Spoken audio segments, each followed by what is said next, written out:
One of the most impressive and even intimidating facets of the US military's prowess is its naval nuclear aircraft carriers. Thanks to the work of thousands of engineers, these ships have come to be one of the most secure locations amidst hostilities. Today, we invite you to join us as we take a closer look at how these masters of the sea would fend off an attack, assuming an enemy would be so bold as to try. Due to their sheer power and capacity, aircraft carriers are able to withstand an enemy siege for several months on end, repelling devastating attacks and striking hundreds of targets on a daily basis. Additionally, they are highly autonomous, allowing them to operate successfully without the need to access military bases located on dry land. As of September 2021, there are 45 active aircraft carriers around the world, deployed by 14 navies from different countries. The US Navy itself has 11 of the largest nuclear-powered aircraft carriers in the world. The total surface area of their decks exceeds the total area of the decks on the aircraft carriers of all the other nations combined. What's more, each of these is the platform for up to 90 of the latest fighters, helicopters, and UAVs. In addition to the aircraft carriers, the US Navy also possesses 9 amphibious assault ships for helicopter basing. These can successfully carry up to 20 STOL fighters. Furthermore, they are comparable in size to medium-sized aircraft carriers currently in service with other countries. The modern US aircraft carrier is akin to an 1,100-foot layered cake, comprising a nuclear power plant, a tanker, an arsenal of bombs, and an entire airfield. All this dessert is further adorned with a group of cruisers and destroyers, which protect it from attacks by missiles, fighters, and torpedoes, even if they have to sacrifice themselves in the process. Looming over at more than 1,000 feet, 25 aircraft carrier decks stand as tall as a large office building with flight decks of more than 4 square acres. Yes, their survivability has increased significantly since the Cold War, but military experts are nonetheless beginning to grow uneasy thinking about how these sea giants may eventually become vulnerable as China's power grows. But let's now consider why the Navy really ought not to worry. Aircraft carriers are constantly on the move and they don't exactly go slow. Their speed, 35 miles per hour, is sufficient enough to easily overtake most of even the most modern of submarines. The Nimitz class, for example, can travel within 700 square miles in 30 minutes, and within an hour and a half, this area expands to about 6,000 square miles. Therefore, even detecting an aircraft carrier with its impressive dimensions can come to be the first obstacle for enemies. Then there's the daunting task of calculating everything and aiming. After all, the moment the guns are loaded, the aircraft carrier will already have eyes on targets. Additionally, the vessel will begin maneuvering and changing its course and speed if conditions become more threatening. Former naval officer Tom Collender pointed out that in order to defeat an aircraft carrier, an enemy would need to not only locate from thousands of miles away, but also fire on it from that same distant position. Even hypersonic weapons, this is still asking a bit much. Although the Pentagon has made considerable efforts over the past few years to nevertheless mitigate this threat.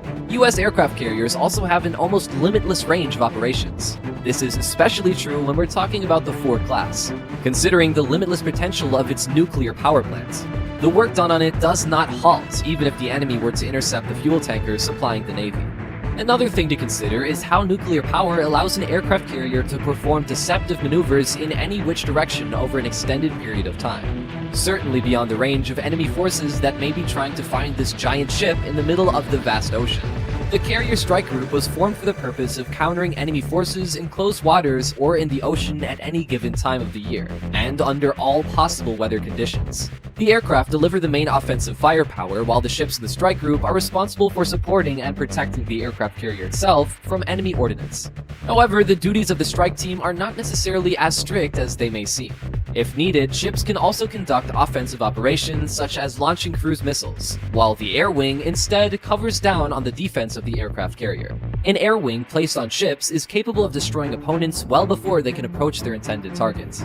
The US Navy aircraft carriers are home to dozens of advanced FA-18 fighters, the latest F-35, E-2D Advanced Hawkeye, MH-60RS helicopters, as well as various types of drones. All of them are equipped with the latest technology, to include advanced sensor arrays, integrated control systems, and precision arms.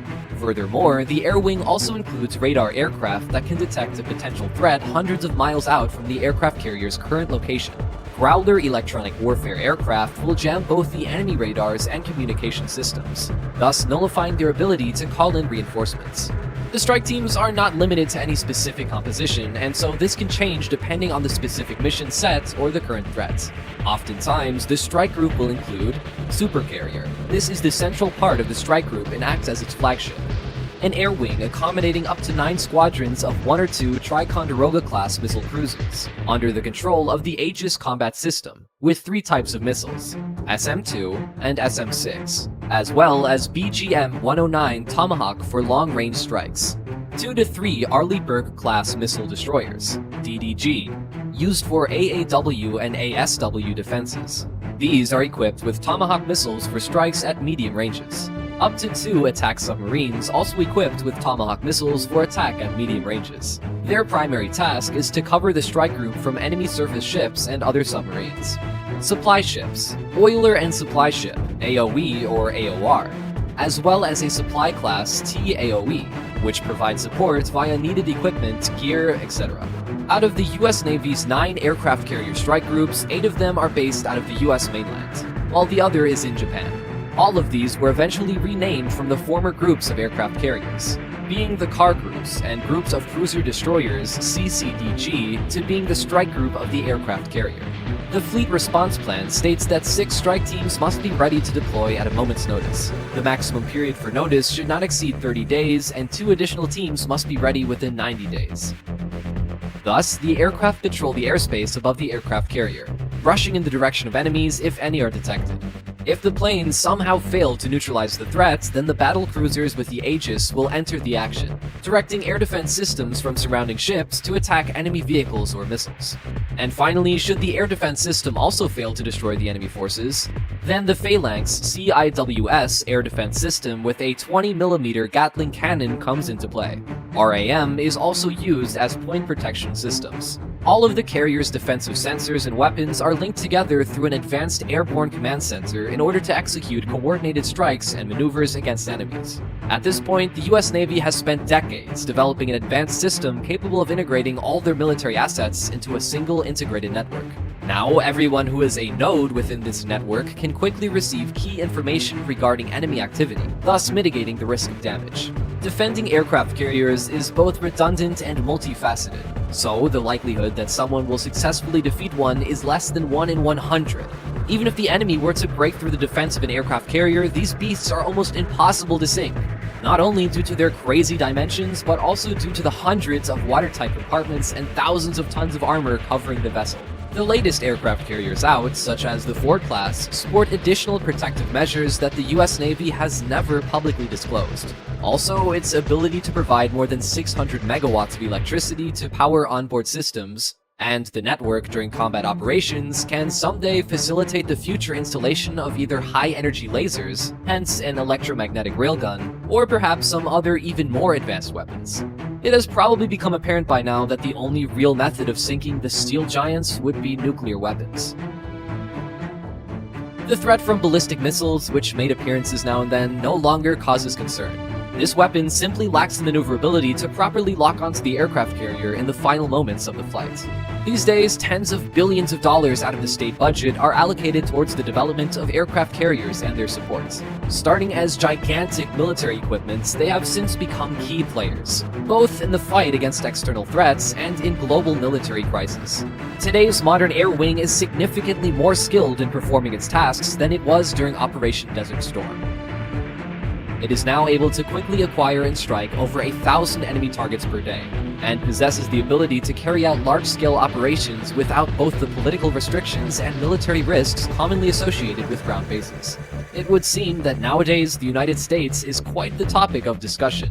Drones, of course, are most likely to take the lead in tomorrow's wars, but even in the best-case scenario, unmanned or trans-atmospheric aircraft will not likely become a full-fledged replacement for an air wing for at least another couple of decades or so.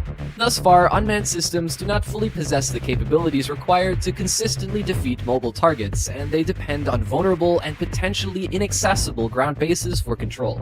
At the same time, however, aircraft carriers continue to confidently fulfill their primary purpose: to maintain a peaceful sky over the heads of US citizens and the citizens of other countries across the world. And now, which aspect of the US Navy aircraft carrier's wide array of defenses seemed the most impressive? Let us know in the comments below.